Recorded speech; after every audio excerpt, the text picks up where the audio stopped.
Hello, and welcome to Beyond the Point podcast with me, Allie Christensen. I'm curating the content I wish I had had as a dancer and creating strong, healthy, thriving dancers for the future. Not only am I your host and ex-professional dancer, but I own Align Fitness, a cross-training studio for dancers here in Costa Mesa, California, and am the creator of online courses for dancers such as the Dancer Strong program, Lower Body Flexibility, and Turnout for Dancers. Welcome back, dancers. Today on the podcast, I'm talking with Jess Spinner, who was a professional dancer and now is a nutrition and lifestyle coach for dancers. I love this lady. She's looking at the whole picture of things as we work to be our healthiest self as dancers, dealing with nutrition, lifestyle, knowing that we can't just focus on one single element in the body, that everything is connected, mental, emotional, spiritual, physical. And so graciously has come on and shared some of her tips for starting to make small changes in our habits as she looks at our body in one piece with a holistic approach. Jess is great. So let's dive into this conversation. Hi, Jess. Welcome to on the podcast. How are you? I'm doing great. Thank you so much for having me. Oh, I'm excited to chat with you. I have been watching your Instagram content for quite a while, and I love everything that you put out there for your dancers. So I'm excited to hear a little bit more about what you do and what you do with your skill set, because you have something that not a lot of dancers get the opportunity to work with. So could you introduce yourself to everyone, what you do, where you are in the world? Yeah, sure. I'm Jess Spinner. I'm a former professional ballet dancer and now a health, nutrition, and lifestyle coach for dancers. And I often will say aspiring and professional dancers, but I do work with a handful of former professional dancers and adult dancers as well. So mostly in the dance space. And I'm on the East Coast now. Awesome. Where in the East Coast are you? We're up in Maine. Ah, that's beautiful up there. It is. It's too much snow, but we'll talk to you in a couple of months and you'll be so happy. Right. Exactly. Where it sounds like you haven't always been in Maine. Where were you before? So we just moved to Maine in November of 2021 2020. You know, these last couple of years. They just blend together. Like it's all a big chunk of time. Before that, we were in the Boston area for like a decade. Oh, nice. And what was your training, your dance training look like? Where did you grow up and do that? I grew up on Long Island and danced with the school affiliated with the Gillespie Ballet on Long Island. And then after high school years, I went to Butler University and studied dance and arts administration there. Awesome. I know a few dancers or people in the dance space who've gone to Butler, and they have nothing but great things to say about their dance education program. That's really cool. Yeah, I loved it. I loved, it's like a journey, like all things. And I felt like it evolved over the 4 years of being there, but I felt like I got what I needed out of it. And when you went into the administrative program, did you have a different vision of what you'd be doing with that than what you do now? I went into the administration program because my mom required me to do that. Yeah. I probably would have just done dance performance if it was just up to me, because even going to college was kind of a compromise, because when I went for my first summer intensive, when I first started going to the Gillespie Ballet School, or the school affiliated with the Gillespie Ballet, one of our teachers there, so this was many years ago, but one of our teachers there basically gave us this talk where my main takeaway was that if you want to be a professional dancer, you can't go to college. And, she was older, and that was definitely the world she was in. Dancers weren't going to college or doing college dance programs. So whatever her message was, whether that was exactly what she meant to instill upon us or not, that was my takeaway. And so at 13, I went home that day and I told my mom, if I want to be a professional dancer, I can't go to college. And one of my mom's big dreams was that all of us would go to 4-year colleges. And so she was like, what? And pretty much for the next four years, she was doing research on college dance programs. Yeah. So I had no plans for the administrative side of things. I was just like, it was just checking something off the box, yes. But Do you feel like it has served its purpose in what you do now? Do you use that knowledge, or, I mean, we use everything we've learned in some way, but is that something that you pull on now? Here and there, I would say, like I took marketing classes and I took accounting classes. And I will say, the frame of creating a business online is different from even what I learned in college. I feel, that has evolved so much from that time to now. So a lot has changed, but I do think that there was definitely some value there that I perhaps wasn't counting at the time. Yeah. I think if I could give any person, but artists, any advice that's like, what should I do besides dance? Not instead of, but in addition to, it would be marketing and finance, because those are things that we just don't think about. I never intended to be where I'm at in my business either, but I didn't take any of that stuff, and it was figure it out as you go. And then later on, I was like, oh, maybe I better get some knowledge in this. But we all need that. Where in some way you're going to be asking and marketing something in your life at some point, and you don't have to look at it that way, but that information is very helpful. And then everybody has to deal with money, and everybody has to be able to put where it needs to go and save and figure out how you're going to get. So no matter what you end up doing with your life, you're going to need that. And I think dancers don't realize how valuable that kind of information and knowledge is. And, they say, right, knowledge is power. And I think for dancers, especially, to start to shift this narrative of being starving artists, even in the time where you may not be getting paid to dance, like there are so many options now from especially an online business perspective, where I think every dancer as their side job should be some sort of virtual assistant or, like social media, something they can do on their own time and make money from. And that is also not expending more physical energy, because all of my side jobs were like also on my feet. Yeah. And I think that, that's something for dancers to explore. Sure. There is so much that we can do without being immersed fully in a full profession. There's so many skills and so many things that dancers already have that could be used in other ways as their quote side hustle. Right. Exactly. Yeah, that's good. That's awesome. So what do you do now? What does your career look like, and how do you assist dancers in a very broad nutshell? In a very broad nutshell, the main things that I focus on with dancers are shifting their relationship to food in their bodies. And in my work, I feel like there has to be more attention on your life outside of dance and even outside of food in order for that balance to come about, for that balance to come to fruition.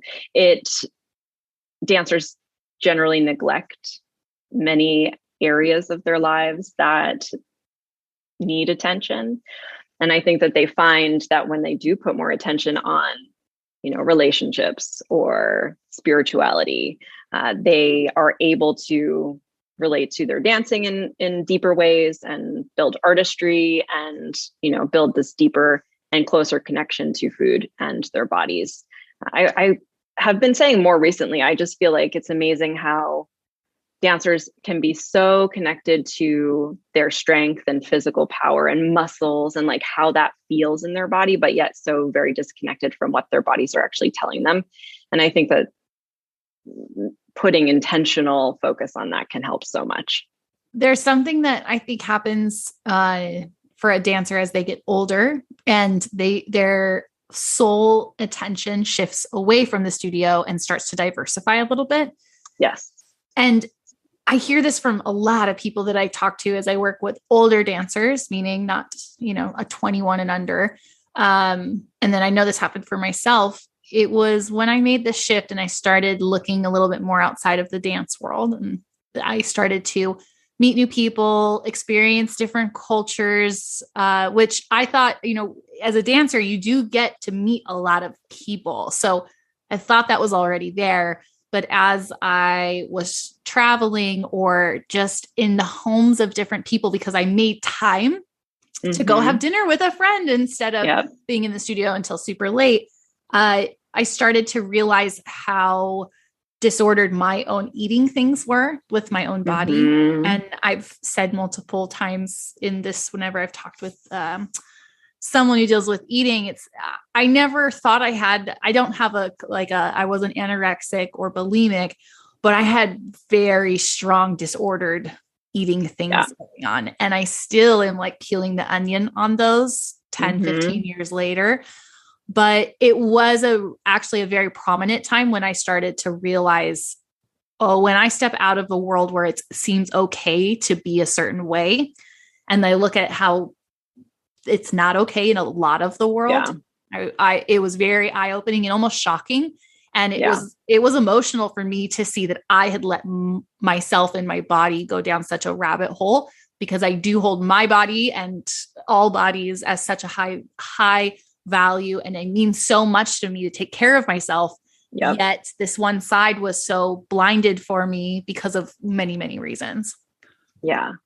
I, for a long time, would say, I was like borderline disordered eating stuff, but, there were definitely, while perhaps not falling into specific categories of anorexia or bulimia, like there were things just that couldn't quite be categorized that are very normalized in dance. And I think that some of the biggest struggle, even for dancers who take time away from dance to recover from a diagnosable eating disorder, is when they get back into it, being around other dancers who may not have something that's diagnosed, but are just saying things about food or their bodies in different ways, is so triggering. And it's so much to deal with to get back into that world. But I think you're completely right too, that just getting outside of it and having those experiences and social experiences and food experiences with non-dancers can be very eye-opening for sure. Yeah. So you work very much in the holistic, meaning all encompassing side of eating and life and dancers. What does it look like to work with you? How do you pull in all these different areas that you have an expertise in? Yeah. It starts out when I'm working with somebody one-on-one. I always say too, like I started in the beginning, I would do shorter programs, but I think that for dancers, so much of this runs very deep. And there's like a lot of very deeply ingrained habits around food and perspective on food in our bodies and even in our lives. And, the things that make us feel safe in routine and things like that. So my program one-on-one with dancers is 6 months long, because I just think that that's like the minimum amount of time that it takes in most cases to like really start building something new. And the first time we talk, we just talk about things like sleep and food routines and, how you feel in your body and things that impact that. And oftentimes in the beginning, it's about just building awareness, because, like a dancer said to me today, I felt really good in class last week. I just noticed I felt good in my body. I had a good body image, but then in the last few days, it's not been so good. I said, okay, so like, what do you think was going on in that class where you felt really good? And, then when somebody asks you that, you usually can come up with some things that were going on. For dancers, oftentimes it's an external validation situation where, the teacher said to me after point class, like, you're looking really strong in point. And that had a big impact. So it's like when you can realize that and acknowledge that, and then start to say, how can I empower myself in those moments? And how can I bring that external validation and create some internal validation and internal language that supports me, so that I don't need the teacher to tell me you look strong in order to feel good. So a lot of it is building awareness and doing it consistently. Like I meet with dancers every single week when we work together for 6 months, again, just so that it's not like you forget about what we talked about and then you come back to it and you forget about it. But it's like every week you're coming back to it and being asked these questions that can open you up to things that you don't see for yourself. Yeah. The external validation is a hard one, I think. Do you have does anything pop like off the top of your head of something that you offer to dancers to start making that switch? This is something that I've been talking about a lot lately, and I don't have all the answers, and I'm not fantastic at it always, but I think it's very hard. I think it's really hard to make a switch from being told you look good, you feel good. Wow, what's going on with you today? There's just something about you, whatever that is. how do you make that for yourself as that starting first step? Yeah, it's a commitment to build it internally. And I think dancers first have to be willing to, and this sometimes dancers are forced into this when you get into a professional job, like it's very common that less often is your artistic director going to be like, wow, you're doing great. Like you're improving so much. They like you just don't get that as much. They have too many things going on. They don't have time to tell everyone how great they are. So sometimes that's the first time dancers are faced with it. And then, but I think it's just so valuable to start building it as students as well. So you have to ask yourself before class starts, what do I want to focus on? And give yourself action steps. And then also acknowledge when it goes well. And acknowledge too that it's okay if it doesn't go great all the time, because it's not going to. It's not realistic. Mm-hmm. So like when it doesn't go great, okay, what can I work on next time? Or like outside of class, what can I do that might help when I'm back in class? And then acknowledging, and even I think it's so valuable to write down what went well in class today. And I think that it's good to challenge yourself to come up with something that went well, even if like your big picture view is like, this was a terrible class. Take a step back and say, okay, this class didn't feel great, but surely something went well. What went well? We have that correction journal that is just like riddled with self-doubt. Like, this was terrible. Who are you as a dancer and a human? Look how bad you are. Right. I think it's helpful to be looking back and seeing the evolution of corrections. Definitely. But I'm always asking my dancers to write something positive in there every single time they make an entry, so they can also look at that. Yes. But as you were saying, like, you focus on one thing in the studio. I think that is a really, really good example of a first step. And I want to throw on top of that when you focus on one thing in the studio, there's going to be other things that go really wrong because you can only focus on one thing really, truly. And there's a million things that we're trying to do as dancers in the studio. So when I have dancers who are trying to apply physical corrections, I always tell them, like, you are choosing to focus on this today. And that means that these other things are not as important today. Yeah. So you have to be aware of when you choose that. Don't choose that at an audition. Like, be aware of when and what teachers you're working with. And you can even say to the teacher, if they're this cool of a teacher, I hope they are, but like, hey, today I'm really focusing on how my plie feels. And that is my focus. Yes. So then you're focused on the success of the plie and not so much on all the other things that might not have been to your 100% because you were working on one element. So I really like that. And then give yourself the grace for what else could not be 100% because of that. Yes. So with your nutrition approach, I saw that you have a very integrative and meaning to me, kind of all-encompassing, looking at all these different areas. When you have dancers who come to you with very restricted eating habits, and we all have those different types of restrictions, in general, what do you feel about having restricted eating habits? Do you like when dancers have certain things they're trying to follow, or do you like to introduce broad things? What's kind of your take on nutrition with them?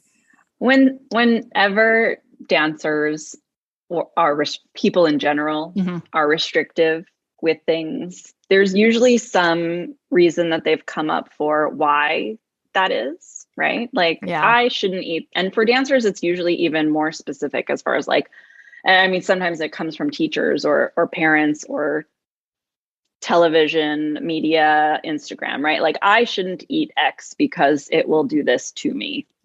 Or I shouldn't eat X because it's not good for dancers because of this. And depending on what it is, there's a lot of instances where then all you want is to eat that thing, or you think about that thing all the time, or like you'll give yourself a day and you'll say, I can eat this today. And then it becomes way overboard and not comfortable and doesn't feel good physically or mentally. So I don't find that restriction in really any form serves dancers. You have to have the approach that you can eat whatever you want to eat. But then I do think there's a point where dancers empower themselves to make choices.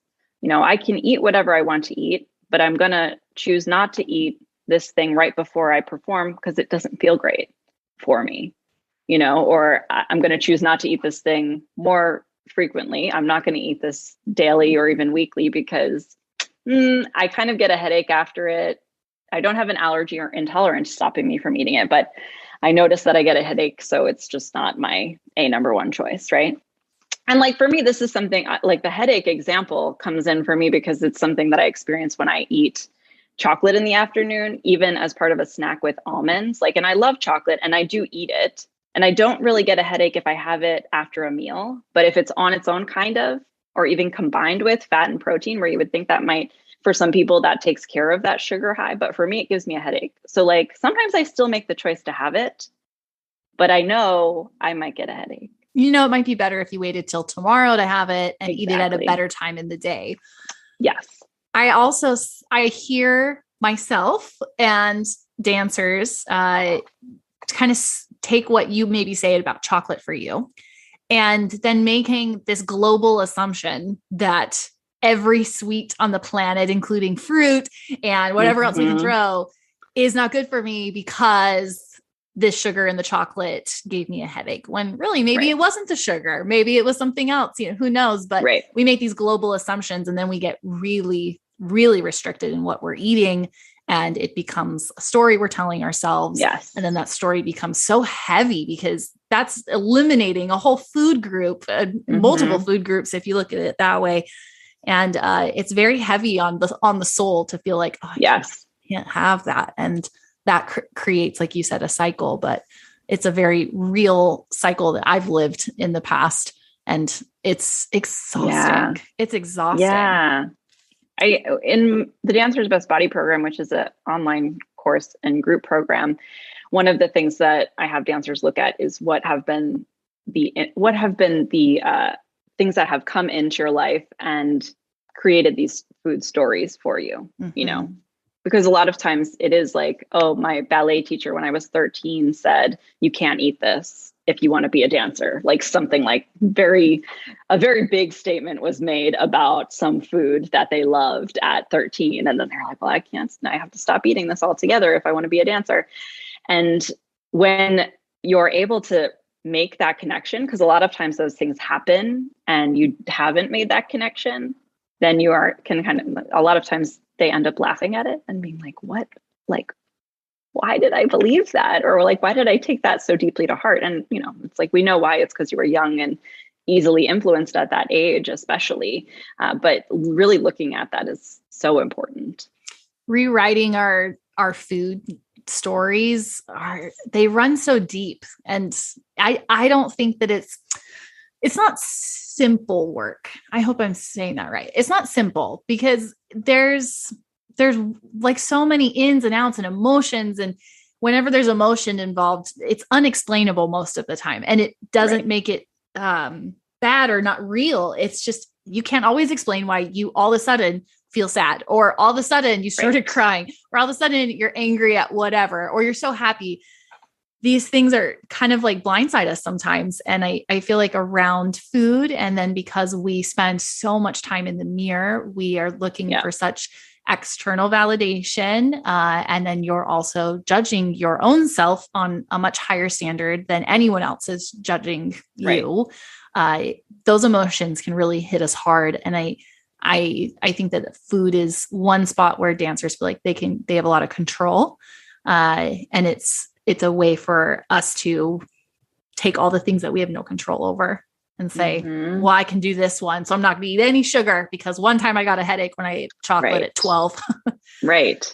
Exactly. Yeah. Well, you have a couple programs, I believe. So correct me if I'm wrong. You have a couple programs that you've put up. What inspired them to start? Obviously, assisting dancers. Otherwise, you wouldn't be here and talking about what you're saying. But what inspired them, and how are they different? And what would a dancer be looking at in the different avenues that they could work with you? Yeah. So the one-on-one coaching is that 6-month commitment. That's elite best body coaching. My best body stance at the Whole Dancer is that your best body is unique to you, and part of working with me one-on-one or through the Dancer's Best Body program is about discovering for yourself where your best feeling in your body lies. And many of the dancers who go through those programs realize that the desired external changes that they might go into them with are not, in fact, where they're going to achieve their highest level and ability as dancers. It's just something that they have told themselves would make them better because of all the lovely and very challenging messages that we get from the dance world. So those programs are really focused on that and empowering dancers to figure out for themselves where their healthiest and best actually lies. So the one-on-one is, like I said, 6 months. The Dancer's Best Body program is available as a self-study course where you can go through it over the course of 2 months. I, during the pandemic, started offering it as a group coaching program, which has been really, I've loved going through these groups. Like, you get to know these dancers so intimately and they get to know one another so closely. And, it's a nice way to build just more connections, I think, in the dance world.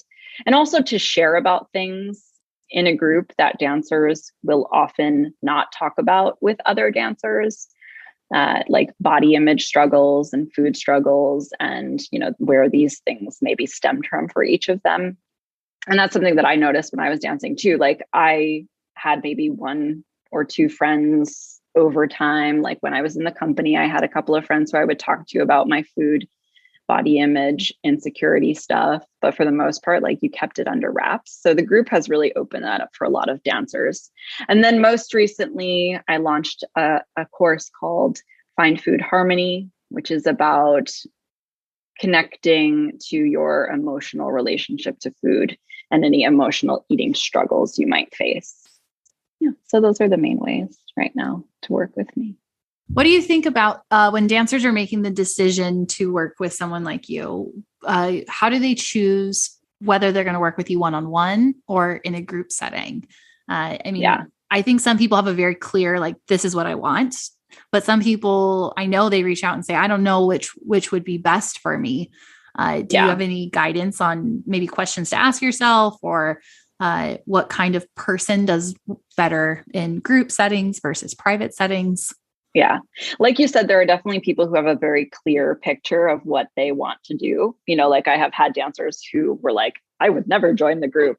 I would never talk about that in front of other dancers in that way. And sometimes I say to them, like, if this is like a fear thing and something that might actually push you out of your comfort zone in good ways, then think about it. Like, maybe it would be a growth opportunity for you to put yourself in a group. But I always offer a free consultation to anyone who is on the fence about what would work best for them, because I do think sometimes it is a matter of having a conversation and talking about what your goals are and then deciding what works best. And it's also, sometimes it's a price point consideration as well, and like, the group is not as expensive as working together one-on-one. So, like, if budget is a consideration as well, that might play into it. But I do offer a lot of flexible payment plans because I really don't want that to be a barrier for dancers to get the support that they want and need.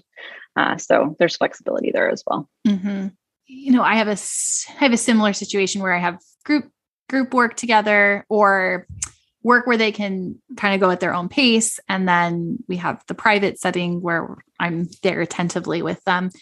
And I have to agree that just having a conversation really highlights a lot of where some of the stuckness is.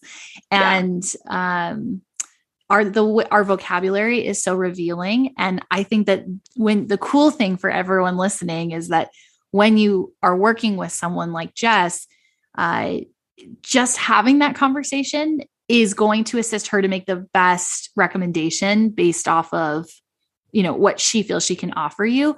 But sometimes I know that they come and they say, well, I want to do privates. And I'm like, I don't think privates are the right spot for you. Yeah. I really think that you'll thrive in the setting, or, now that we have so many online programs offered, I know for my programs, for my Dancer Strong program, if someone can only work with me financially for a few sessions, they're going to get so much more out of a longer period of programming and what the group has to offer, as opposed to what we could do in 2 or 3 sessions.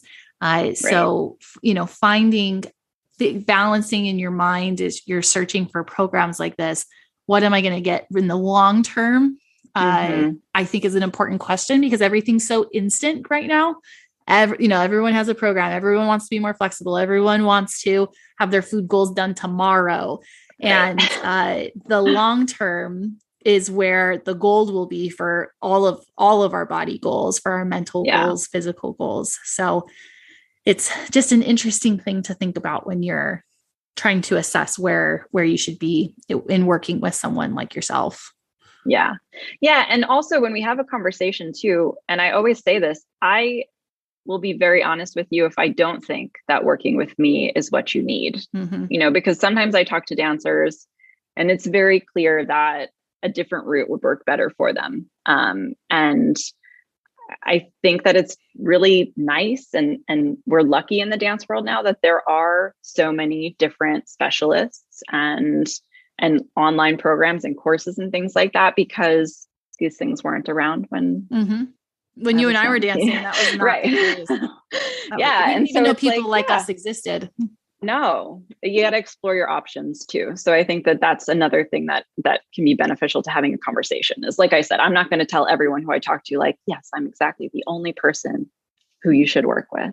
And in fact, if anyone is saying like, I'm the only person who can help you with this, like, that's a red flag, Yeah, I completely agree. agree. And there's been a good handful of people I've turned away nicely as well. I've just said, I don't think I'm the right person for you. I have a sense our personalities aren't going to assist you to get where you need to go, or you need this, and this is what this is offering. And exactly. I appreciate that in my own body journey, finding people and making the decision for myself, and saying after there's been times where I've looked for, some more like naturopath or holistic people. And for a certain issue I was having, I went to 4 different people before I found the one that I felt like was the right answer for me. And I think the other ones were really good. There was no one that I was like, oh, how does this person practice?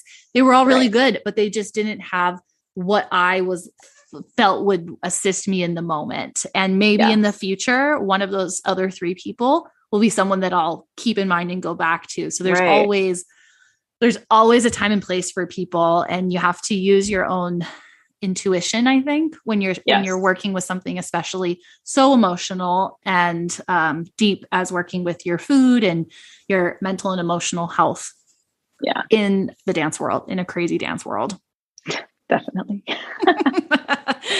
Oh, the crazy dance world. The crazy, insane dance world. So do you do any in-person, like actual in-person coaching? So more so to groups, like talking at universities or, pre-professional dance program kind of things. And I've not done any sort of one-on-one work in person, even when I was living in like the Boston area and working with some dancers at Boston Ballet. Like, we were doing it via Skype, like pre-Zoom. 3 years ago. Back on the Skype. Back when Skype was acceptable. Or FaceTime. So not so much in person, outside of, it's like summer intensive workshops I've done in pre 2020. I did some of that stuff in person. Before the pandemic, I worked virtually as well. And I did use Zoom, but nobody knew what Zoom was. So I called it Skype. Like when you were, like, can we work virtually? Yeah, we can do it over Skype. I love that.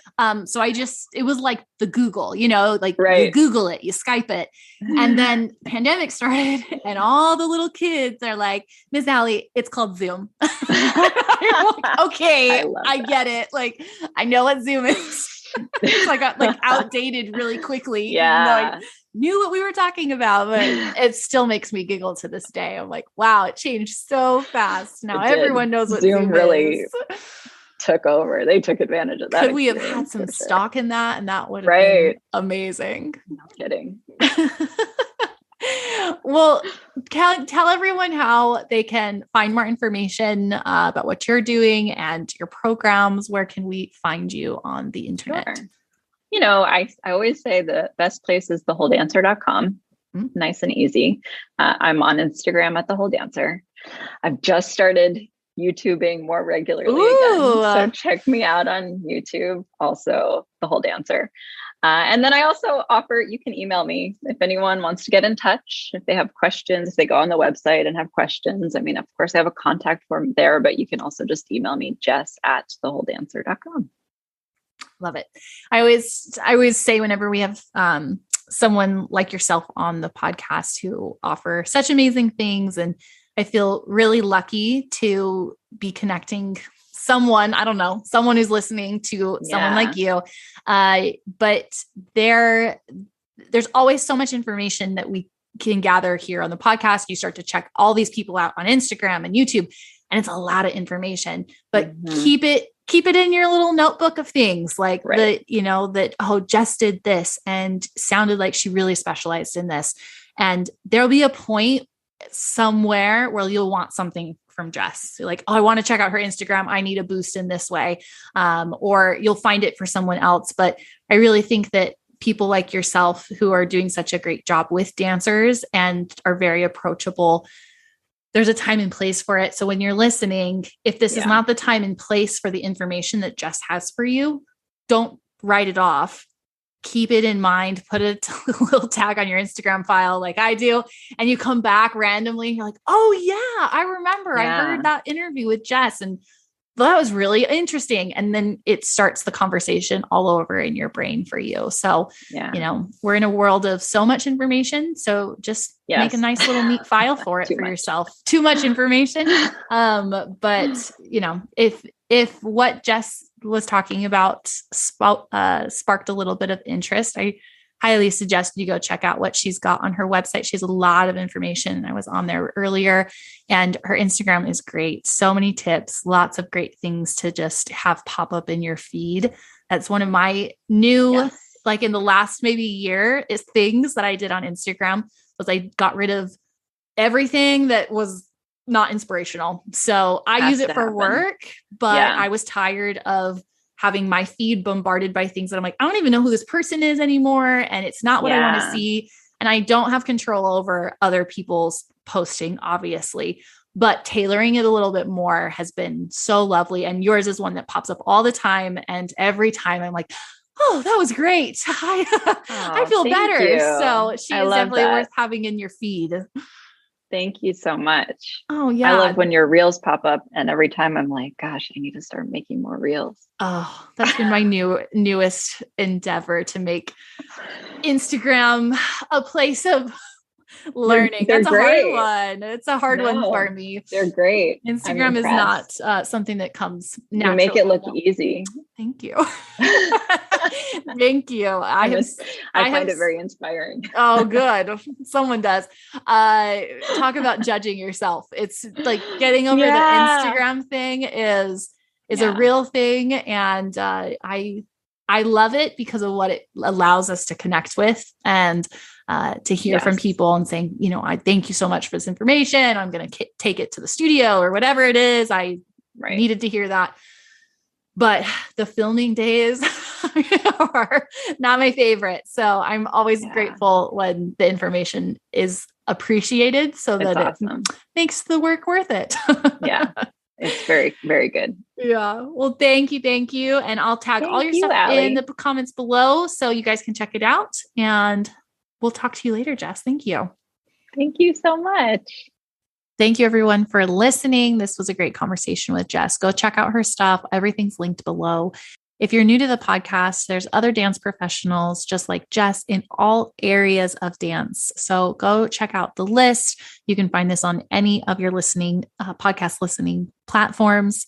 You can also leave a review. If you Google Aligned Fitness by Allie, you'll see a review spot. Tell us what episode you enjoyed that you were listening to the podcast. And that's the way to leave a review if you are not listening on an Apple device or on iTunes. Thank you, everyone who's already left reviews and who is sharing all this information. All of the dance professionals appreciate it. And more, I'm hearing parents, teachers, adult dancers who are saying, I'm so grateful that there are so many people in the dance world who are looking to approach dance from a healthful, science-based background.